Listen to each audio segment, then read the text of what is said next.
até o versículo de número 7. Não, até o versículo de número 8. Glória a Deus. Deus é fiel. Amém. Por glória, Senhor. Aleluia. Amém? Amém? Quem não sabe onde fica a primeira Reis, fica antes de segunda Reis, entendeu? Muito fácil. Amém, irmãos? Amém. Glória a Deus. Diz assim, 1 Reis, capítulo de número 19, versículo de 1 até o versículo 8, que diz assim: Acabe fez saber a Jezabel tudo quanto Elias tinha feito, e como matara todos os profetas à espada. Então Jezabel mandou um mensageiro a Elias, e dizer-lhe: Faça-me os deuses como lhe aprouver, amanhã a esta hora, se não fizer a tua vida como fizeres a cada um deles. Temendo, pois, Elias, levantou-se para salvar a sua vida, e foi, e chegou a Berseba, que pertence a Judá, e ali deixou o seu moço. Ele mesmo, porém, foi ao deserto o caminho de um dia, e veio e assentou-se debaixo de um zimbro, e pediu para si a morte, e disse: Basta, toma-me agora, ó Senhor, a minha alma, pois não sou melhor do que os meus pais. Deitou-se e dormiu debaixo de um zimbro. E eis que o anjo tocou e lhe disse: Levanta-te e come. E ele olhou e viu junto à cabeceira um pão cozido sobre pedras em brasa e uma botija de água. Comeu e tornou a dormir. Voltando segunda vez, o anjo do Senhor o tocou e lhe disse: Levanta, come, porque o caminho será longo. Levantou-se, pois, comeu e bebeu, e com a força daquela comida caminhou 40 dias e 40 noites até Horebe, o monte de Deus. Oh glória! Sempre glorificando ao nome do Senhor. Aleluia. Glória a Deus. Aleluia. Deus é fiel. Meus amados e meus queridos irmãos, quando nós deparamos com essa palavra, a qual essa situação que Elias, que era um profeta, vai passar, aleluia, quando Acabe, ele faz saber a Jezabel tudo quanto Elias tinha feito e como tivera matado os seus profetas. Mas o que foi que Elias fez? Aleluia. Quem era Elias? Elias era um profeta. A Bíblia vai dizer, louvado seja o nome do Senhor Jesus, capítulo de número 17 de 1 Reis, começa dizendo a história, o que estava acontecendo. A Bíblia vai dizer que Elias era um tesbita dos moradores de Gileade, e quando ele se encontra com Acabe, ele vai dizer para Acabe: Tão certo que vive o Deus de Israel, perante a face estou, que nem orvalho e nem chuva nesses anos, segundo a minha palavra. Ele agora vai se encontrar com Acabe, e ele vai dizer: olha, segundo as minhas palavras, não haverá nenhum orvalho. O orvalho é essa garoazinha que às vezes cai, muitas das vezes cai aqui em São Paulo. Só que agora ele vai dizer: olha, não vai chover, segundo as minhas palavras. O interessante é que ele era profeta, e o profeta, quando abria a boca para profetizar, dizia: assim diz o Senhor manda dizer, o Senhor manda fazer. Só que agora ele, na sua conexão ligado com Deus, ele vai dizer: segundo a minha palavra, não haverá chuva sobre Israel. Oh glória, aleluia. E aí Deus olha do céu e assina embaixo, e não acontece chuva sobre Israel, porque o que está ligado na terra está ligado no céu. Então quando o profeta, que é profeta, anda ligado na terra com Deus e é ligado no céu, o que ele fala, se estiver ligado com Deus, vai acontecer. O que o profeta fala ligado com Deus, vai acontecer. Mas se o profeta fala para se amostrar, não acontece. Se o profeta fala para se aparecer, não acontece. Se disser: não vai chover segundo a palavra do Gabriel, e se for para o Gabriel se exaltar ou se amostrar, na mesma hora cai chuva. Mas se estiver ligado com o trono de Deus, se está ligado na terra, está ligado no céu, aí vai dizer: ó, segundo a minha palavra não vai chover. e não vai chover. Porque Deus olha assim embaixo, mas tem que estar dentro do propósito daquilo que Deus quer fazer. E o que era que Deus queria fazer? Deus queria falar com o povo. Deus queria mostrar para o povo que Ele ainda era Deus, que Ele ainda tinha todo o poder. Por quê? Porque quando Acabe se casa com Jezabel, que agora Jezabel é uma rainha, aleluia, ali de Israel, ela traz e levanta altares a outros deuses, a Deus Baal, e eles começam a adorar outros deuses. Então agora o profeta chega e diz: olha, segundo a minha palavra, não haverá chuva sobre Israel. E não acontece chuva sobre Israel. Porém, Deus cuida dos seus. Aí Deus vai dizer para o profeta: olha, profeta, agora tu sobe a Querite, que lá vai ter um ribeiro, e tu vai beber a água desse ribeiro, que vai passar lá, e os corvos vão te alimentar. E o interessante é que ele foge para Querite e fica escondido. Só que pela manhã o corvo ia e levava pão e carne para Elias. Quando era à noite, o corvo ia de novo, levava pão e levava carne. Por quê? Porque Deus cuida do seu profeta. Embora que não esteja chuva na terra, embora que tivesse uma seca grande, mas Deus estava cuidando do seu profeta. É aquilo que nós falamos e escutamos: o mundo pode estar em crise, mas quem está na igreja está em Cristo. E quem está em Cristo é mais do que vencedor. Pode ter seca lá fora, mas sempre vai ter um ribeiro de Querite. Pode ter seca lá fora, mas sempre o corvo vai trazer pão e carne para você. O interessante, meus irmãos, é que havia uma grande seca. Só que todos os dias o corvo levava o pão e a carne. Já imaginei pensando: como pode um corvo levando a carne e levando o pão? Doido para dar uma beliscada.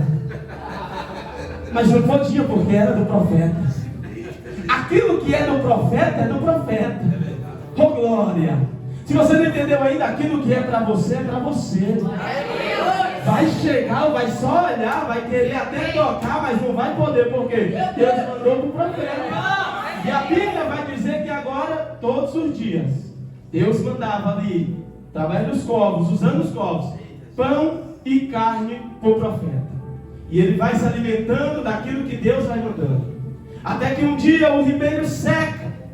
Quando o ribeiro seca, Deus vai falar com o profeta dizendo: ó, agora tu desce a Serepta, que lá vai ter uma viúva, e eu ordenei que ela te alimentasse. Aí eu creio que o profeta desce cheio de esperança: eita, vou chegar lá, vai ter um banquete, nossa, vai ser uma bênção. Só que quando ele chega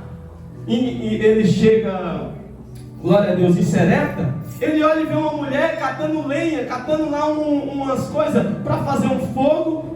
E ele olha para aquela mulher e vai dizer: mulher, me dá de beber? Aí ela vai pegar, vai dar de beber. Aí ele vai dizer: agora me dá de comer? Aí ela vai dizer assim: meu Senhor, vive o teu Deus para sempre, que eu não tenho nada em casa, a não ser um pouquinho de farinha e um pouquinho de azeite, para fazer um bolo e eu comer, eu e o meu filho, e depois nós morrer. Aí o profeta, que tinha sido mandado por Deus para ser alimentado pela viúva, vai dizer: vai e faz conforme as tuas palavras, mas traz primeiro para mim. Aleluia.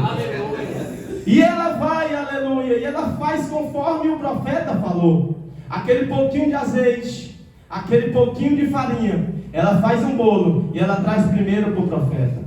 Quando o profeta come, o profeta vai dizer: assim te diz o Senhor, a farinha da panela não vai se acabar, e nem o azeite da botija, até o dia que o Senhor mandar chuva sobre a terra. Isso nós vamos vendo. A terra está em seca, mas Deus sempre vai cuidando dos seus. Deus sempre vai cuidando do profeta, e de quem o profeta chega perto também é abençoado. Oh glória, aleluia. Mas eu quero falar sobre a multiplicação que Deus fez naquela viúva, na casa daquela viúva. Aí depois de um tempo, a Bíblia vai dizer: depois de muito tempo, capítulo 18, veio a palavra do Senhor a Elias no 3º ano, dizendo: vai e se apresenta a Acabe, porque eu darei chuva sobre a terra. E a Bíblia vai dizer que Elias parte ali para se encontrar com Acabe. E no caminho que Elias vai para se encontrar com Acabe, ele se encontra com um homem cujo seu nome era Obadias, que era mordomo, aleluia, de Acabe. Que esse homem tinha guardado 100 profetas, e ele alimentava aqueles 100 profetas com pão e com água. Repita comigo: pão e água. Pão e água. Ele alimentava aqueles profetas com pão e com água. E ele guardou aqueles 100 profetas. E agora, quando Elias se encontra com esse moço cujo nome é Obadias, vai dizer, ó, fala para Elias que eu quero se encontrar com ele. Já parafraseando o texto. Aí Obadias vai dizer, meu Deus, por nada. O que é que eu fiz para mim ir lá dizer que eu te encontrei? Acabe mandou te procurar por todos os lugares e não te encontrou. Agora eu vou lá dizer que tu está aqui? Mas ele foi. E quando Acabe se encontra com Elias, Acabe já vem dizendo, ah, tá aí tu, né, perturbador de Israel. Aí Elias olha para Acabe e dizer, quem perturbou Israel, aleluia, vai dizer assim, glória a Deus, aleluia. Louvado seja o nome do Senhor. E aí, meus irmãos, quando ele traz aqueles altares a outros deuses, ele que perturba Israel, no caso, Acabe. E aí a história vai dizer que Elias propõe algo para Acabe. Elias vai dizer, olha, vamos fazer o seguinte, aleluia, vamos fazer o seguinte, louvado seja o nome do Senhor Jesus. Elias vai dizer assim, quando Acabe vê Elias, vai dizer, olha, és tu perturbador de Israel. E Elias responde dizendo, eu não tenho perturbado Israel, mas tu e a tua casa e teu pai, porque deixaram os mandamentos do Senhor para seguir a Balim. Agora, manda ajuntar a mim toda Israel no Monte Carmelo, como também os 450 profetas de Baal, e os 400 profetas poste ídolo, que comem à mesa com Jezabel. Aí a Bíblia Sagrada vai dizer que Elias propõe algo para Acabe, e vão ali para o monte. E quando chega ali naquele monte, louvado seja o nome do Senhor, o Monte Carmelo, quando eles estão diante daquele monte, está a multidão. Aí o profeta que é profeta não perde a oportunidade. Ele vai olhar para aquele povo e vai dizer, ele chama todo o povo e diz, até quando cocheareis em dois pensamentos? Se é o Senhor que deve seguir ou se é a Baal? Porém, o povo não lhe respondeu nada, porque o povo sabia que estava seguindo o Deus errado. O povo conhecia o Deus verdadeiro, mas agora por causa de Jezabel, que chega e impõe o seu rei e mata os profetas, o povo agora também está com medo. Mas o profeta chega dizendo, agora vocês estão em dois pensamentos? Escolha hoje quem vocês vão seguir. Se vocês querem seguir a Deus ou se vocês querem seguir a Baal. Oh, glória a Deus, aleluia. E nos nossos dias, meus irmãos, trazendo já o gancho dessa palavra, essa palavra é para nós, é para mim, é para você. Devemos todos os dias decidir e escolher qual Deus que devemos seguir. Porque se nós vacilarmos, vamos estar embaraçados com esse mundo e vamos estar na igreja pensando que estamos servindo a Deus, mas estamos servindo ao mundo. Mas essa noite nós viemos aqui para exaltar e glorificar e dizer que nós queremos servir a Ele, queremos adorar a Ele, queremos glorificar a Ele, embora na nossa pouca força, mas estamos aqui para dizer, só o Senhor é Deus, só o Senhor é o Senhor, aleluia. E a Bíblia vai dizer, irmãos, que Ele pega todos aqueles profetas, e agora vai subir ao Monte Carmelo, e quando Ele chega ali, Ele vai dizer, olha, vão lá vocês agora vão fazer o sacrifício de vocês. O Deus que responder com fogo, esse é o Deus verdadeiro. Aí o povo diz, nossa, boa essa palavra. Pois vamos ver. Aí o povo pega e vocês começam primeiro. Aí o sacerdote lá, os profetas de Baal, pega o animal, 2 animais, aí corta eles, coloca sobre o altar, e eles começam a clamar ao seu Deus. Começa a clamar a Baal, Baal manda fogo, e manda fogo, e manda fogo, e manda fogo, e não manda nada, e não manda nada. Está lá ele lá clamando, Baal, pelo amor de Deus, manda fogo, ao ponto do profeta Elias ver que eles estão clamando demais, já estão passando assim, clama mais alto. Eu acho que ele viajou, eu acho que ele está dormindo, clama mais alto para ver se ele escuta. Oh glória, aleluia. Quando você busca algo nas coisas erradas, você pode se cortar, se arrebentar, clamar, e nada vai acontecer. Quando você sai da igreja para buscar alegria, para buscar vitória no mundo, nas coisas do mundo, você pode bater cabeça, pode fazer o que quiser, mas nada vai acontecer. vai clamar em vão, vai fazer sacrifício, vai fazer promessa, mas nada vai acontecer. Era isso que estava acontecendo. Ele estava lá, vai Baal, manda fogo, manda fogo, manda fogo. E o povo está lá igual vocês, só olhando. Cadê esse fogo, meu Deus? Já vai chegar perto do fogo, glória. Rapaz, esse pregador aí, ô glória. E o povo está lá igual vocês, olhando. E ele manda fogo e nada. Aí chegou meio-dia, o profeta vai dizer assim, ó, tá bom, bota pra cá, vem pra cá. E muda de lado, vem pra cá. Pega 12 pedras, representando as 12 tribos de Israel, e levanta o altar, porque o altar, ele restaura o altar que estava destruído. Porque para Deus mandar fogo, não é em qualquer altar. Para Deus mandar fogo, primeiramente o altar tem que estar restaurado. Deus não manda fogo em qualquer altar. Pode ser em qualquer altar. Eu estou aqui, Senhor, manda fogo. Mas o altar está restaurado. Esse altar também é as nossas vidas, meus irmãos. Para que o fogo de Deus venha sobre nossas vidas, para que as bênçãos de Deus venham sobre nossas vidas, para que a manifestação de Deus venha sobre nossas vidas, o nosso altar tem que estar restaurado. E o altar naquele momento estava destruído. O altar estava em ruínas por causa do homem que deixou a Deus para seguir outros deuses, por causa da sua mulher. Aí o profeta agora, ele restaura o altar com aquelas 12 pedras. Ele coloca o animal ali por cima. E o interessante é que agora ele vai dizer, ó, vem para cá todo mundo, presta atenção. Oh glória, aleluia. E ele pega a oferta, ele prepara tudo. Aí ele vai olhar para o céu e ele vai dizer, ó Senhor Deus de Abraão, de Isaac, ó Deus de Israel, e que sou teu servo, segundo a tua palavra diz, e fiz todas essas coisas.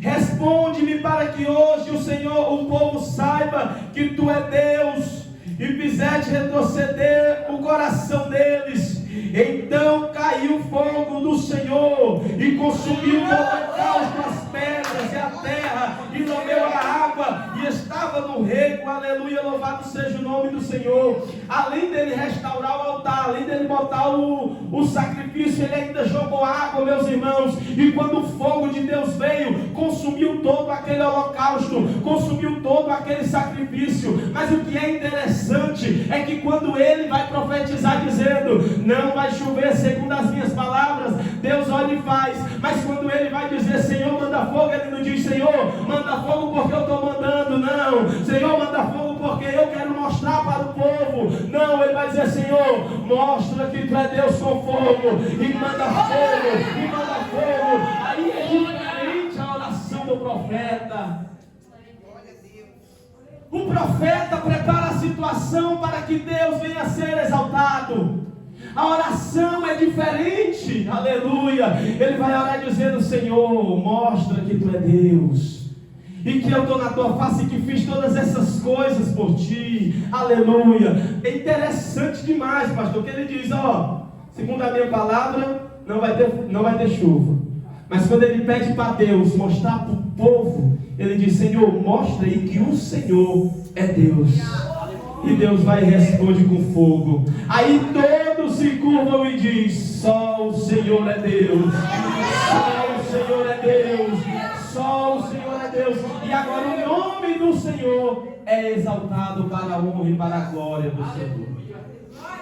Aí a Bíblia vai dizer que isso que aconteceu, para que Acabe ficasse triste chegando em casa. Só que depois que isso acontece, ele mata lá os 450 profetas, e agora ele vai orar novamente, e vai dizer para Acabe, olha Acabe, sobe, come, bebe, porque já se ouve um ruído de uma abundante chuva. E Acabe subiu, porém Elias subiu ao Monte Carmelo novamente, aleluia, e começa a orar. E quando ele ora, ele diz para o seu moço, olha, sobe lá do lado, e o moço subiu, não há nada.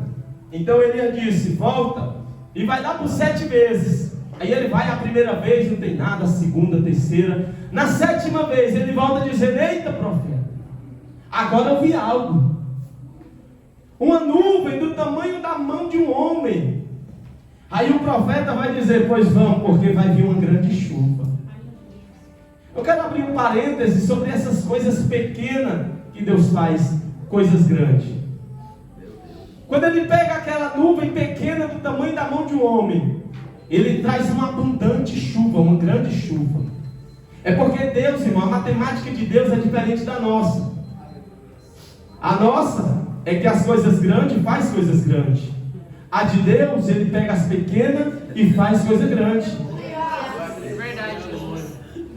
Não saindo da mensagem, mas a Bíblia vai dizer: Deus escolheu as coisas vis e desprezíveis desse mundo, as que não são para aniquilar as que são, as pequenas para confundir as grandes. Como assim, pregador? A Bíblia vai dizer que Jesus, ele vem da cidade de Belém, a menor cidade que tinha. Então da menor cidade saiu um grande Salvador. A Bíblia vai dizer que Jesus, depois que ele vem do seu ministério, ele escolhe uma cidade pequena. Seu nome era Cidade de Naim, uma cidade pequena, para fazer um grande milagre, ressuscitando o filho da viúva de Naim. A Bíblia vai dizer que Davi era o menor da casa de Jessé, porém foi ele que Deus escolheu para trazer um grande reinado. A Bíblia vai dizer que Gideão era o menor da casa de Manassés, mas foi ele que Deus escolheu para fazer grandes coisas. A Bíblia vai dizer que a nuvem era pequena, do tamanho da mão de um homem, aleluia, mas foi capaz de trazer uma chuva abundante. Louvado seja o nome do Senhor. E a Bíblia ainda vai dizer: não despreze o dia das coisas pequenas. Talvez hoje você começou pequeno. Talvez você está com o pensamento de abrir um negócio, está começando pequeno, mas não despreze o dia das coisas pequenas. Talvez essa igreja começou pequena, mas Deus que vai dar o crescimento. Talvez você começou pequena, eu tenho uma oportunidade aqui, eu louvo de vez em quando, mas começa pequeno que Deus vai te usar grandão, aleluia. Mas não se esqueça que o importante é você descer e Ele seja glorificado, aleluia. Então, saindo do parênteses, voltando para cá, oh glória, continua aí. Calma, que agora nós vamos checar. Quem está entendendo, deu glória a Deus. Aleluia. Então, meus amados e meus queridos irmãos, uma nuvem pequena para trazer uma grande chuva. Aí a Bíblia Sagrada vai dizer que Acabe agora, ele chega na sua casa. E ele faz saber a Jezabel tudo quanto tinha feito. Aleluia. E como tinha matado todos os profetas à espada. Aí Jezabel vai mandar um mensageiro a Elias e dizer para Elias, ameaçando, dizendo: olha, hoje mesmo, amanhã, esse mesmo horário, assim como tu fez com eles, vai acontecer contigo. Agora vem uma ameaça de Jezabel sobre a vida de Elias. Interessante é que Elias, em alguns momentos, tinha tido uma vitória sobre 450 profetas. E depois dessa vitória, Jezabel se levanta para ameaçar Elias. Nas nossas vidas, meus irmãos, se nós parar para analisar e pensar, sempre depois que Deus te dá uma vitória, parece uma coisa. Deus te deu uma vitória hoje. Às vezes no mesmo dia acontece uma situação difícil. Deus te deu uma vitória hoje, amanhã já chega essa ameaça, já chega aquilo que o inimigo está tramando contra a sua vida. É uma situação, é uma luta, é uma prova, e você não entende. Mas eu quero que você entenda aqui essa noite, quando Deus te dá a vitória, não pense que o inimigo vai ficar feliz. Olha só, o irmão Gabriel está a vitória. Não. Não pense que quando Deus te der vitória, o inimigo vai estar feliz. Não, meus irmãos.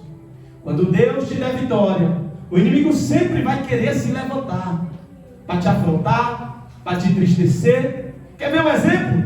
Está morto de feliz, comprou um carro. Varão, comprei um carro, glória. Aí o irmão chega e diz: é financiado, né? Vai pagar em 200 vezes. Varão, é praticamente uma afronta, porque isso já vai te entristecer. Você vai querer até devolver o carro mesmo, pelo amor de Deus. Então, assim, irmãos, Elias, ele teve vitória sobre 450 profetas. Mas agora, por causa da ameaça de Jezabel, a Bíblia vai dizer que ele, temendo para salvar a sua vida, foi em Berseba e ele deixou o seu moço. E ele mesmo foi ao caminho ao deserto, caminho de um dia, e veio, assentou-se debaixo de um pé de zimbro e pediu a morte, e disse: basta, Senhor, a minha alma, pois não, tira-me a minha vida, pois não sou melhor do que os meus pais. Se você prestar atenção, quando Elias foge para o deserto, a Bíblia vai dizer que ele foge porque temia perder a sua vida. Ele foge para salvar a sua vida. Mas quando ele chega no deserto, que ele senta debaixo de um pé de zimbro, ele pede a morte. Como que ele acaba de fugir, com medo de perder sua vida, mas quando ele chega debaixo de um pé de zimbro, ele fala: Senhor, eu não aguento mais, tira-me a minha vida, já basta, não sou melhor do que os meus pais. Eu entendo que Elias, nesse momento, quando ele chega debaixo de um pé de zimbro, que ele foge com medo de morrer, mas quando ele chega na presença de Deus, ele pede a morte. Elias estava dizendo: Senhor, eu prefiro morrer nas tuas mãos do que na mão de Jezabel. Senhor, eu prefiro morrer nas tuas mãos do que na mão de Jezabel. Ela está me afrontando, mas Senhor, tira-me a minha vida, eu não aguento mais, já basta para mim. Quantas e quantas pessoas no nosso meio às vezes não é assim: eu prefiro, Senhor, tira a minha vida, eu não aguento mais, mas eu não quero voltar para o mundo.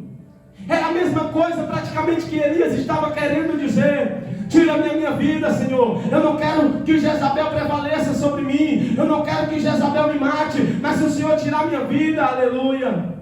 Só que Deus não responde nada.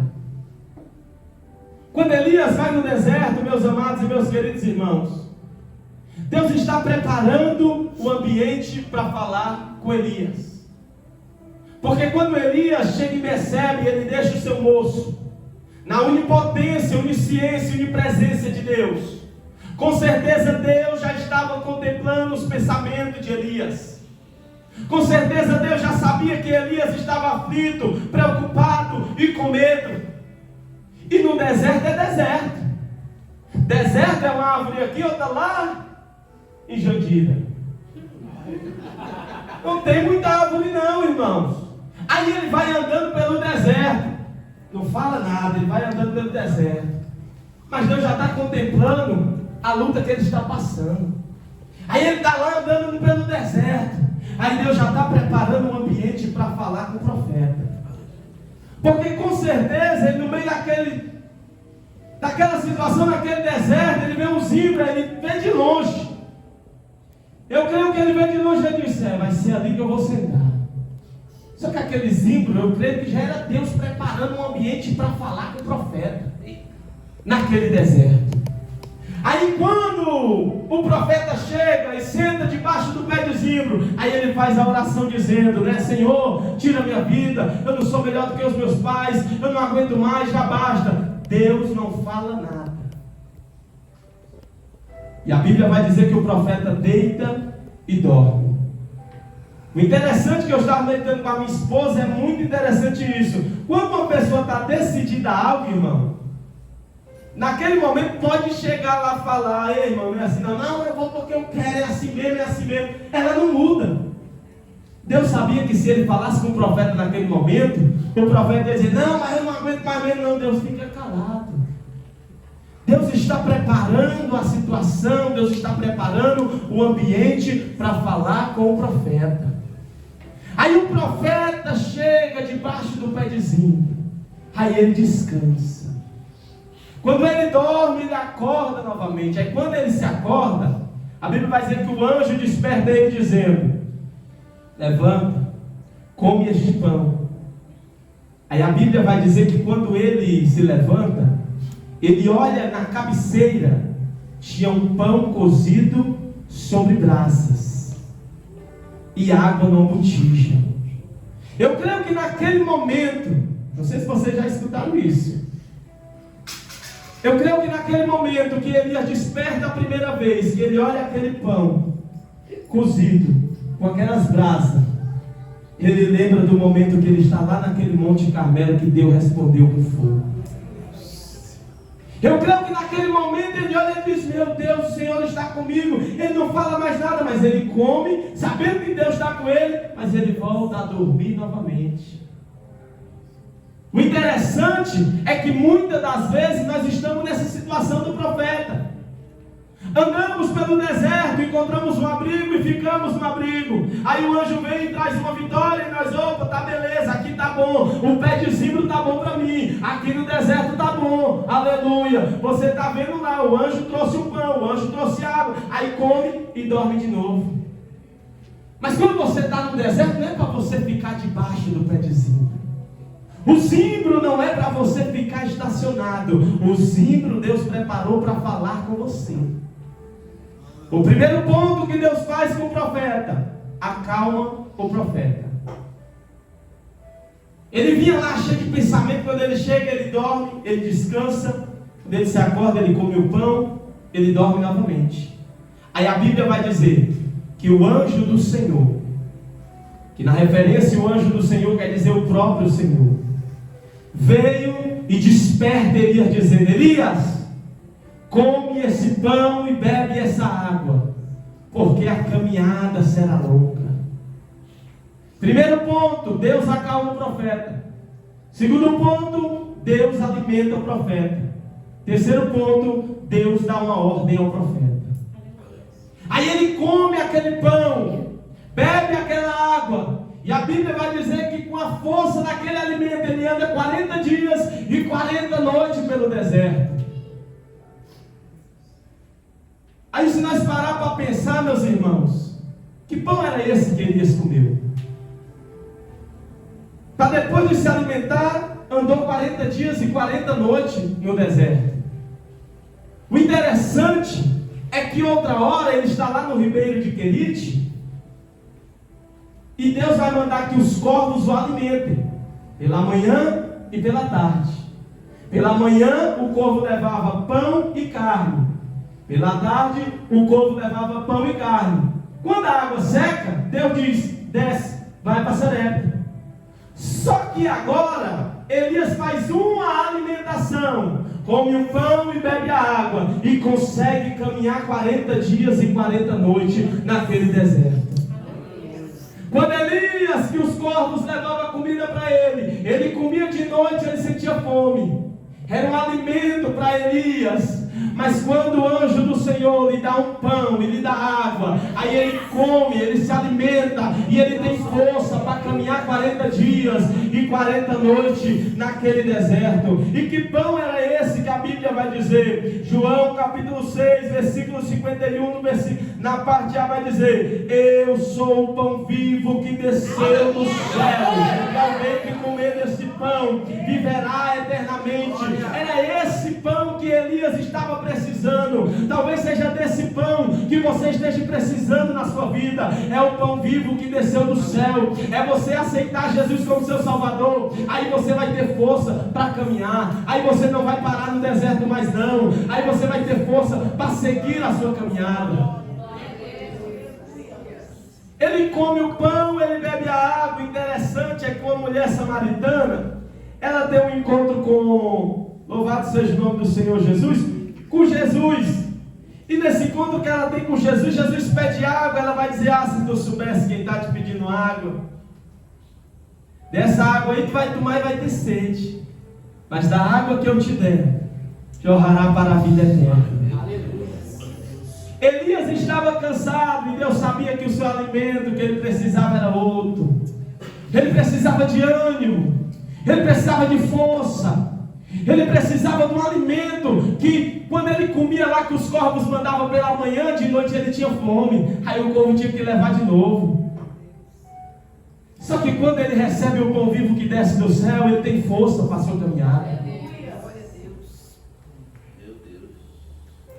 Aquele pão e aquela carne que o corvo levava para ele era como se fosse uma providência que ele tinha na sua vida.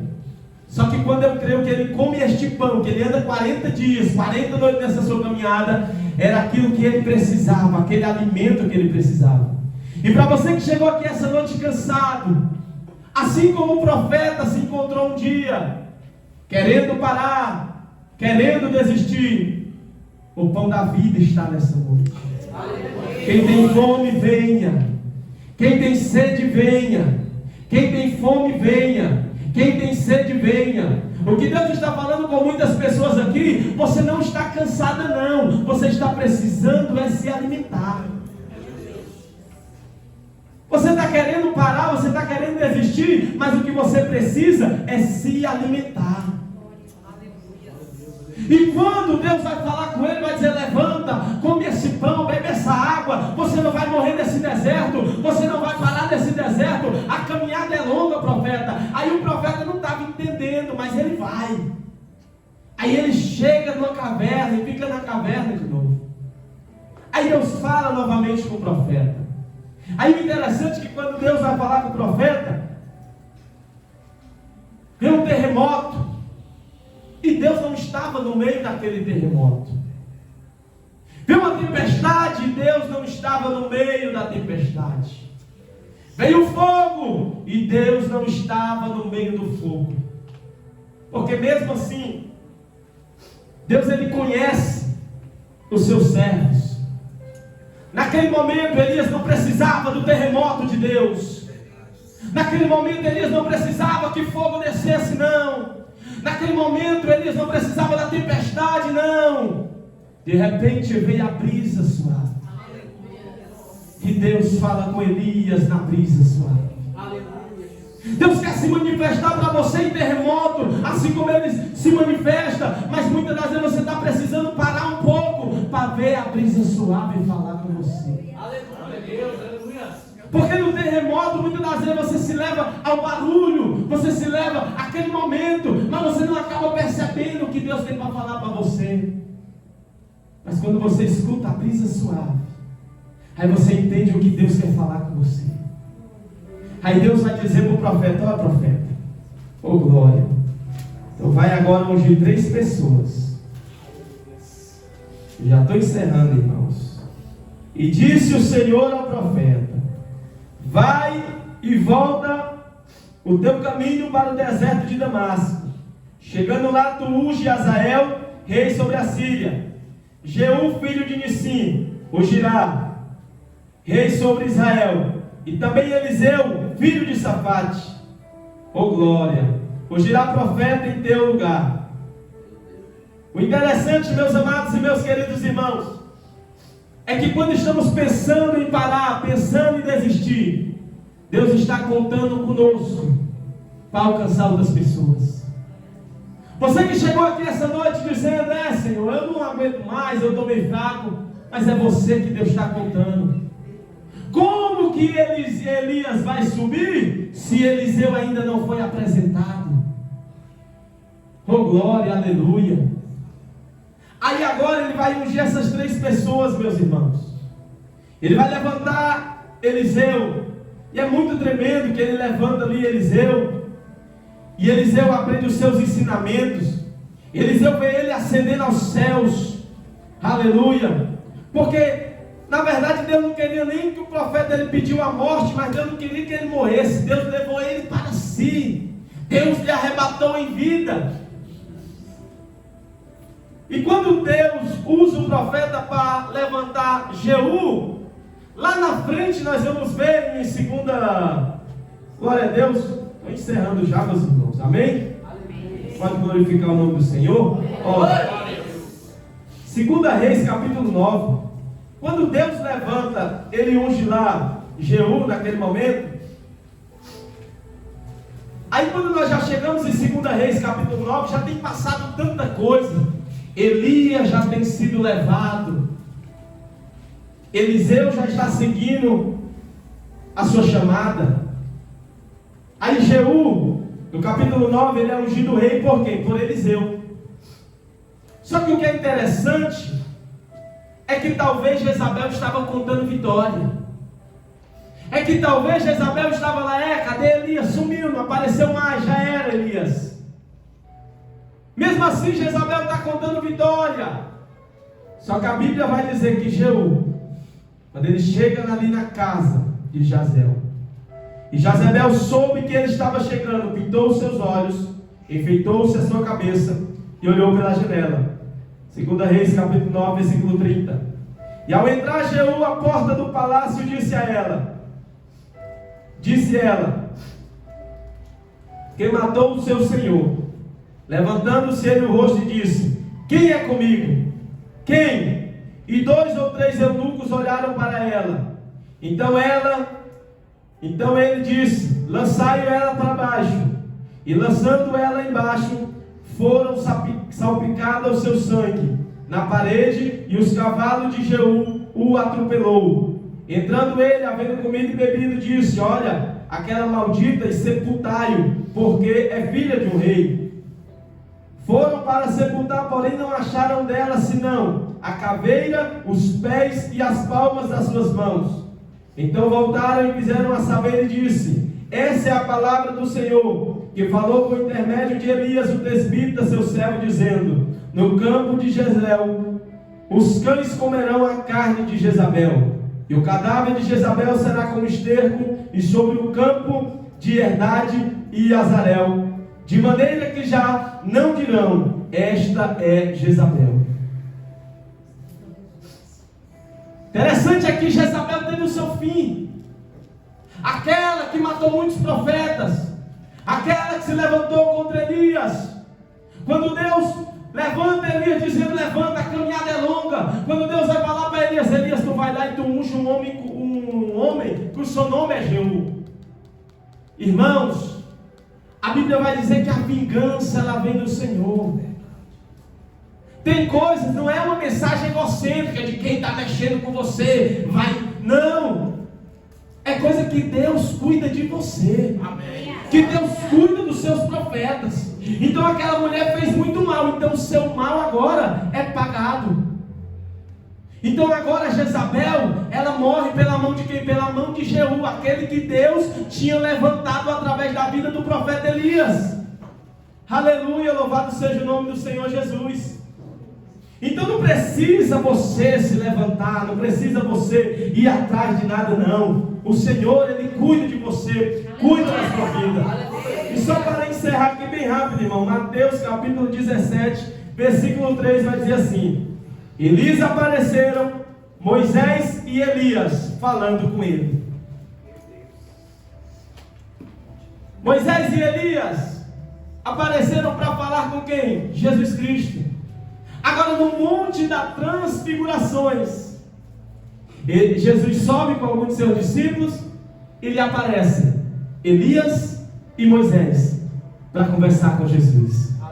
A Bíblia não relata o que eles conversaram, mas eu posso conjecturar e trazer uma revelação que com certeza, meus amados e meus queridos irmãos, Moisés estava conversando com Jesus, dizendo: Jesus, eu veio para morrer pelo povo que é ingrato. Eu também cuidei de um povo assim lá no deserto, mas eles às vezes eram desobedientes, eles eram, mas valeu a pena. Da mesma forma, Elias estava dizendo: olha, eu também passei por isso, passei por aquilo. E eles ali, com certeza, encorajando Jesus. Jesus já era encorajado, com certeza. Mas naquele momento, irmão, naquela conversa que eles têm, um conta as suas experiências. Mas eu creio que naquele momento Jesus disse: pois graças a Deus que vocês fizeram isso. Mas agora eu vou morrer por esse povo. É por isso que Ele é o pão vivo que desceu do céu. E quem comer esse pão terá vida e vida eterna. Amém?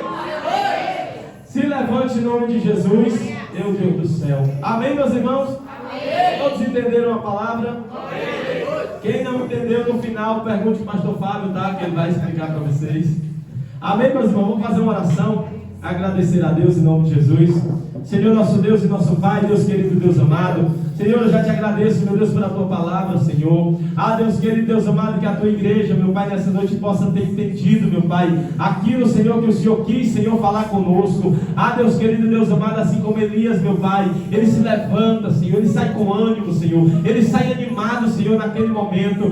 Meu Deus querido, que se alguém chegou aqui essa noite pensando em parar, pensando em desistir, Deus querido, Deus amado, que ele saia daqui essa noite dizendo: eu quero mais desse pão, eu quero mais dessa água, eu quero mais desse pão, eu quero mais dessa água. Ah, Deus querido, Deus amado, que o Senhor possa, meu Deus querido, levantar dia após dia, Senhor, cada um deste local, meu Pai. Assim, meu Deus, é que nós choramos e que nós te agradecemos, e as palmas louvem e exalte ao nome santo de Jesus.